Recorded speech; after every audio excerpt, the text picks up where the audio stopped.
মনটাকে ঠান্ডা করে দিল কে?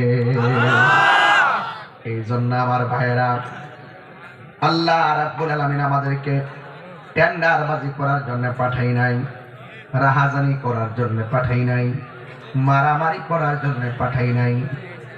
আল্লাহ রাব্বুল আলামিন আমাদের সবাইকে এই দুনিয়ায় পাঠিয়েছেন একমাত্র আল্লাহর গোলামি করার জন্য। আল্লাহ রাব্বুল আলামিন কোরআনের মধ্যে বলে দিয়েছেন, ওয়া মা খালাকতুল জিন্না ওয়াল ইনসা ইল্লা লিয়াবুদুন।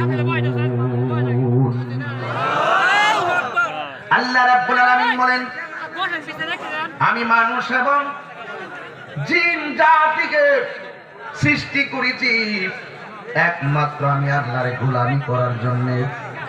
আপনারা জবান খুলে কোন গোলামির মধ্যে সর্বোত্তম গোলামি হলো নামাজ। আফদালুল ইবাদত সালাত, সর্বোত্তম ইবাদত। কিন্তু আমার যুবক ভাইরা, ইবাদত কবুল হওয়ার জন্য পূর্ব শর্ত হলো আমার নবীর মহব্বত।